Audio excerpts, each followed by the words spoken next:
Australia's first ever national autism strategy, which advocates say makes us the envy of the world, is being unveiled today, together with a $42 million commitment to begin to implement it.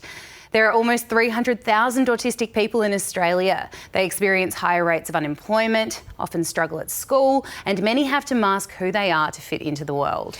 To talk us through the strategy, we are joined by our National Disability Affairs reporter, Naz Campanella. Naz, good morning. What's in this strategy? Yeah, good morning, Emma. This is Australia's first ever national autism strategy, and it does put us in line with countries like the UK, the US and Canada. Now, this one contains 22 commitments across 4 key areas, and they include things like social inclusion, economic inclusion, things like better support around diagnosis and also health outcomes. So the federal government has allocated so far $42 million to this, including up to $20 million for a peer support program, and also money for better information and communication around pre and post diagnosis for people and their families.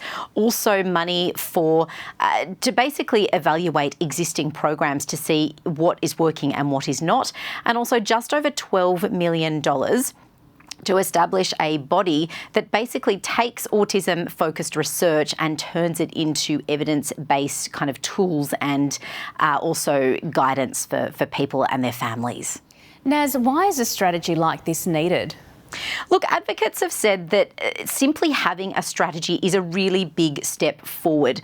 It recognises that autistic Australians have additional needs and that they are operating in a world that is inherently not built for them, and that there are certain barriers that autistic people face, and that this is a real opportunity to take some of those barriers, try and break them down, increase the awareness, knowledge, acceptance and understanding of autism and autistic people, and try and improve some of those outcomes. Now, when we talk about poorer outcomes in comparison with non-disabled people in the population, we're talking about things like the fact that autistic people are 6 times more likely to be unemployed and that they are overrepresented in the justice system. So advocates really pinning their hopes that this strategy will have positive influence. Yeah, I'm sure they are. Naz Campanella, thank you. Thank you.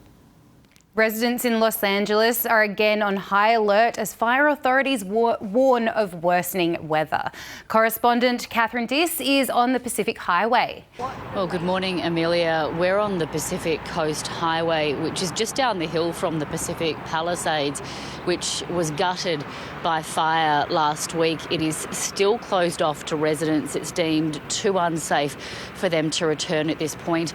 There are lots of recovery crews up there at this point trying to restore connectivity, things like electricity, water supply and communications. And after walking through the streets up there, I can tell you that it's just utter destruction. And they're the kinds of scenes that rescue crews and fire crews here would like to try and avoid in coming days with more strong desert winds forecast. They're known as the Santa Anas, and they are expecting wind speeds of up to 110 kilometres an hour. Fire crews are particularly concerned that those strong winds combined with high fuel loads and low humidity could leave them in the same situation that they were in just a week ago. They're concerned that it might not just change the containment lines that they've managed to secure around the largest areas, the Eaton and Palisades, but could also lead to new fires starting. Let's take a listen to the LA City Fire Chief. We're not in the clear. I want to make sure of that. We are not in the clear as of yet, and we must not let our guard down. As we have right now extreme fire behavior, and we need to make sure that the community is staying updated with the most information, updated information as well. Yeah, it is really important to keep people updated there, as they said. And the death toll has climbed to 24 now, Catherine, as more people are arrested for looting. Yeah, that's right. Look, the number of people who've been reported as killed in the fires has jumped dramatically overnight. There is a bit of a lag in that number being reported.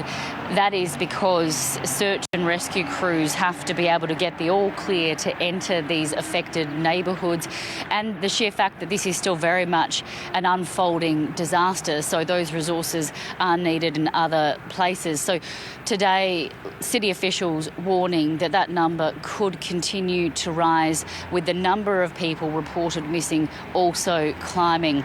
There are also reports of looting. Police saying that they have arrested dozens of people for entering affected neighbourhoods, which are effectively ghost towns because people aren't yet allowed to return to them. There have even been reports of people dressing up as firefighters to try and get through these police checks. Police saying that if they do try these sorts of things, they will be caught. Catherine just reporting there in LA. To other days' news, here's Tom. Thank you very much, Emma. Good morning to you. US President Joe Biden says the Israel-Hamas ceasefire deal is on the brink of completion. This comes after Israel's foreign minister earlier confirmed progress had been made in negotiations with Hamas. The two camps are in Doha discussing a possible ceasefire and hostage release deal. This comes as Australia's Attorney General Mark Dreyfus is set to arrive in Israel today to meet various ministers in a bid to help mend the strained relationship between the Albanese and Netanyahu governments. The life of shark attack victim Lance Appleby has been honoured at a memorial service in South Australia, where he was remembered as a loving and adventurous young man. Friends and family gathered in Mr Appleby's hometown of Streaky Bay to commemorate the much-loved 28-year-old. Mr Appleby was taken by a shark while surfing at Granite's Beach on South Australia's Eyre Peninsula on January the 2nd. A 37-year-old Australian who died in Bali has been described as a sparkling and joyful woman. Melbourne-based DJ Courtney died in hospital after what her family says was a tragic accident. Australia's Department of Foreign Affairs has confirmed it's providing consular assistance to Ms Mills' family. The parent company of a Western Sydney tip that inundated nearby suburbs with a rotten egg smell will soon convert the gases from its landfill into green energy.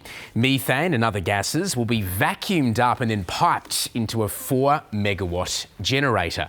Dial a Dump was fined $280,000 in 2024 after hydrogen sulphide gas from its site at Eastern Creek blanketed 3 suburbs.